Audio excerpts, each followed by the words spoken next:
Hi, my name is Gerhard Schwartner, and welcome to our LinkedIn live stream. We have the pleasure and privilege of meeting with Therrien. He's Vice President of Revenue Operations and Sales Performance at Anaplan. Welcome, Dana. Thank you, Gerhard. Thank you for bringing me to this event, for having this conversation. I know that we've talked before, and I'm looking forward to another conversation with you. Well, I'm so grateful that you are doing a keynote at our Sales 3.0 conference in Vegas on June 5th and 6th. And you sent me a report that I'd like to talk about because this is a topic that when I saw the report, the Anaplan Enterprise Decision Excellence Report. And what struck me immediately was that we are making about 35,000 decisions every day. Yeah. It is amazing that our brains are constantly making decisions. And it reminds me of an interview I did with Dr. Wayne Dyer, where he says, we are the sum total of all the decisions we have made in the past. And if we want a better future, we need to learn how to make better decisions today. Absolutely, because it affects the outcome and where we end up in life. And that 35,000, that's the average individual. But people who are in leadership positions have greater responsibility, and they're making even more than that. And not to say that life decisions aren't consequential, but when you're making decisions on behalf of a large corporation for billions of dollars and thousands of people, then you really have impactful decisions to make. And you're not often clear as to what's going to happen. So you need to have the ability to gather as much information as you possibly can, look at all the different variables and make decisions quickly. And then after that, have the ability to decide whether or not what you're doing is working so that you can course correct. And that's what that report was all about. Was it went out there and studied 1,000 different companies, and it looked at the correlation between the results that they achieve and their ability to make better decisions based upon real-time data. And they found that those companies that are better at making decisions have much a higher market cap than those that do not. It was something like 90% higher. Well, what I find fascinating is that there are three elements that are converging. One is the connectedness, second, the quality of the decision, and third, the performance or financial outcomes. So can you explain how connectedness is an influencer and impacts not just the quality of the decision, but the quality of the outcome? Yeah, so the total shareholder return on those that reported a higher connectedness across the entire enterprise was 14 percentage points higher than their industry peers. And enterprise connectedness, it was just measuring the extent to which the enterprise integrates all the decisions in the organization and operations.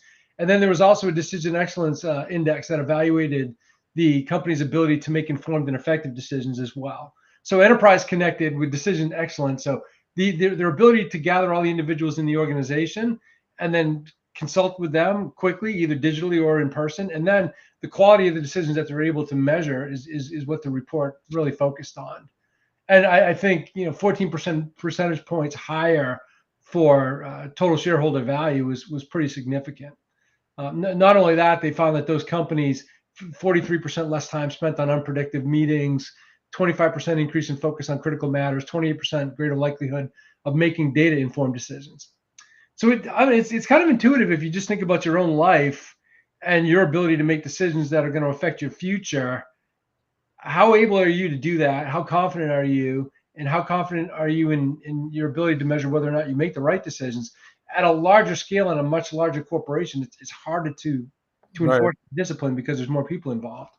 Well, what I find fascinating is that, there's always the conversation about noise and signal. So when people meet and connect in the enterprise, how do they filter out the noise and focus on the signal so that they cut the unproductive meeting time? Yeah, I think this is really being driven by over the last 10 years with a need to integrate the go-to-market functions inside of a company and eliminating the stovepipes that used to exist. Because I think we did a really good job of perfecting marketing, perfecting sales, perfecting customer success. And then once they were very operational and doing well independently of one another, the next step was to try to integrate those functions, because you can't make a decision in marketing without affecting sales and customer success in every customer in the enterprise. And the same goes for customer success and sales as well. So we learn that these are not independent organizations, that they're interdependent on one another, and that they have to be involved in making decisions collectively and together.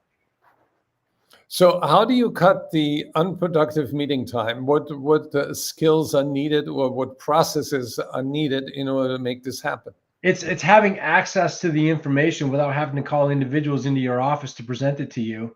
And I think open AI is really going to change that as well, where you're not having to consult to the analyst and, let's say, the head of revenue operations to go out there and gather this information that you want to see because you have an idea. Instead, you've got this operational platform that's always in place. Anaplan is a good example of a company that provides that. It gathers all the information from all these disparate systems that exist across the enterprise, from your ERP, your marketing automation platform, your CRM, and it presents it in a way to the decision makers in the company, anticipating the types of questions that they're going to ask, so that there are fewer people involved in presenting and analyzing the information. It's just readily available, and it's always updated. It's in real time, and then it provides feedback to you to let you know whether or not what you're doing is working or not. Well, so at the core of the decision-making process is the quality of the data. So how do you integrate and utilize data to enhance the decision-making quality? First off, you have to have access to that data. And I've never talked to a company that doesn't have an issue or is not concerned about the quality of their data. But you have to start somewhere. So once you start to gather all that information, we put in the data hub at Anaplan, and then you start to present it to the individuals, and then people realize that you're using this information to make decisions. I'll use the CRM, for example, and you've got a bunch of salespeople out there who've not been keeping their opportunities updated. When they realize how critical the information is to decisions that are being made inside the company, they start to take it upon themselves to keep that information updated. And then the company also seeks ways to automate the updating of that information. Things like capturing activities automatically, that update the CRM data, that update the pipeline, that move opportunities along automatically. So I think the company will start to invest in data quality because they'll understand that people are using this information and that they're depending upon it, either through automating it or asking people to be more diligent in the information that they're providing. So when I listen to you, I sort of get the impression that you have, and when I look at the report, that you have created sort of a healthy ecosystem that connects all the parts in a company so that the organization can speak with one voice to the customer. Absolutely. And also speak with one voice across the entire executive leadership team and all the way down to the individual salesperson or marketing person who's needing all this information to try to make decisions about the course of the company. And I think the AI is the buzzword now, and open AI and chat GPT and all these other solutions that are out there helping to gather this information and present it back to individuals so that they can make better decisions.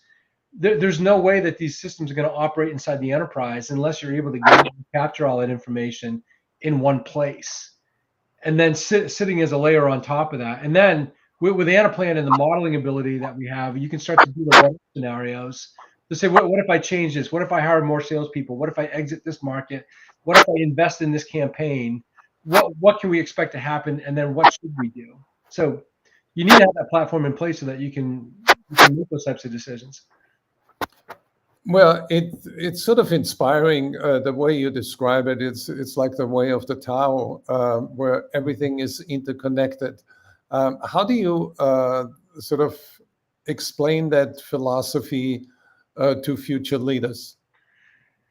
Well, I think it's sort of operating in muscle memory, right? So when you become very adept at doing something repeatedly, like driving, for instance, you don't think about it. You just get behind the wheel. Your body knows what to do. You know when to turn. You know when to apply the brake. You know how much brake to apply. It starts to become part of you. It starts to become part of your essence. And this can happen inside of companies when they get very adept at using information, gathering information, making decisions, and then allowing them to go forward and then seeing how they work. So in Taoism, I think one of the famous quotes that I've seen from Lao Tzu, who wrote the Tao Te Ching, he says, "To lead people, walk behind them," which means that You observe what's happening with them, you're listening to them, and then you're providing the information and the support that they need in order to be successful.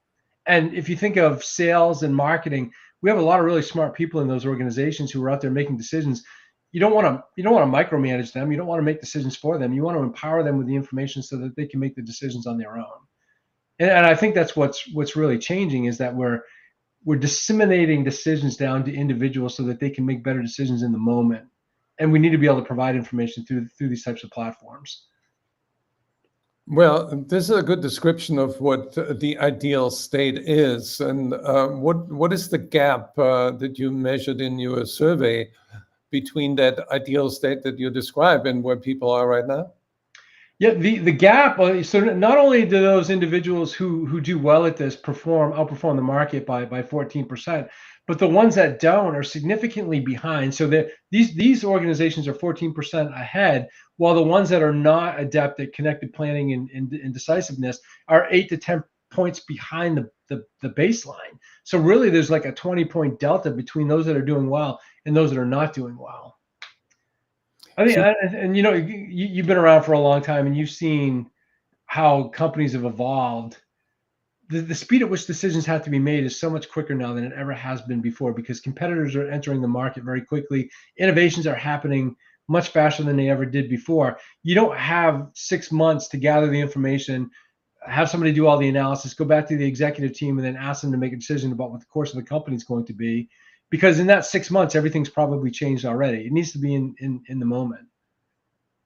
So what advice do you have for sales leaders and business leaders on how to improve the decision-making excellence in an organization? Well, I would say it starts with annual planning and ensuring that everybody has a seat at the table, and that it's a very disciplined process with defined milestones when decisions are going to be made, the types of decisions that are going to be made, and you'll know whether you've been effective at that, whether or not your salespeople leave your sales kickoff with territories and quotas in hand, compensation plans in hand, and they know exactly what it is that they want to that they're supposed to do for the year. So many companies out there, maybe people listening to this call now, they're still trying to figure out what their annual operating plan is going to be 2 or 3 months into the fiscal year. Marketing hasn't aligned back to sales on the campaign strategy and on the field marketing strategy until 3 or 4 months into the fiscal year. And customer success has not really been involved in the segmentation of what's happening. So set a simple goal for yourself. Every salesperson is going to leave their kickoff with territories, quotas, compensation plans in hand. There's going to be due diligence that went into them. They're going to be accurate. You're not going to have to go back and redo them. And then you're going to start your fiscal year off operating hand in hand between all these go-to-customer functions, and you're going to have done it with quality. And there's so many companies out there that are not achieving that now. You don't have to aspire to anything greater than that. If you can do that alone, you've already made huge progress.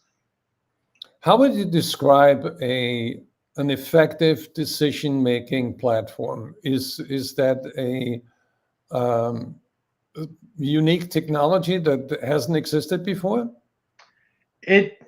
Well, I would say before Anaplan, there hasn't been an organization or a platform that's been able to provide it at scale. And they haven't typically thought about all the different sources of information that exist throughout the entire enterprise. It's largely been focused on one platform. So if you're using a CRM system, they would be gathering information from the CRM, and then they would be presenting it back to people so that they could make that decision. But there's elements that need to be gathered from, let's say, a customer success platform like Gainsight, and you need information that comes from your financial systems, your ERP systems like SAP or Oracle, and you want to capture that with Dynamics or with Salesforce. You need information from all these different sources. And Anaplan was really ahead of the market when they thought about gathering all that information at scale, and then providing you the ability to create these models that you can share with individuals throughout the entire organization to do the what-if analysis, and then participate in the decision-making process, provide whatever it is that they need to provide to that process, and then send it back to the ultimate arbitrators of the decision, or the arbiters of the decision, and allow them to make it. So it's, number one, gather the information. Number two, share the information. Number three, capture it back. And then number four is execute. And then number five is continue to assess whether or not it's working, and do that dynamic planning in real time continuously. So the net outcome is that you perfectly align sales, marketing, and customer success. Yeah, and now I'll say you have to add finance to that decision, and then you also have to add the product team to that, and HR and legal, because everybody's now involved in a customer-centric organization of providing support to that. I think it often like a military analogy. You know, the Army doesn't go to war by itself, right? Yeah. You get the Army, the Air Force, the Marines, the Coast Guard, and you've got executives that are making decisions, and it's very well coordinated. Yeah, it's fascinating to me. How do you see the future? What is in store for us, and how is AI going to change the game? I'm still blown away by the speed at which AI has been adopted over the last 9 to 12 months, when it barely existed, and now people are using it every single day in multiple hours throughout the day. So that's going to sit on top of a platform like Anaplan. We're already working on that development now. What I think is really going to be interesting now, if the CEO of the company wants to know what the next 6 months of the sales performance is going to be, instead of going to the CRO, they're just going to go to the platform and ask the question. And initially, they might get a different answer than what the CRO told them inside the company, and then they're just going to start to ask, well, which one's more correct? As these models get more correct, they're going to depend upon these things. So I think there's going to be a lot less positioning of the pipeline, a lot less positioning of the forecast, and a lot more focus on execution. So what type of thinking should leaders adopt in order to, you know, stay ahead of the game? No, number one, if you don't have a decision platform in place inside of your company, then you need to go out there and think about how you're going to acquire one. And just for the sales leaders that are on the call today and the marketing leaders, think about how your annual quotas are set at this point. In most companies, they're still gathering information from all these disparate sources. They're putting them together in spreadsheets. It's taking them months to do that.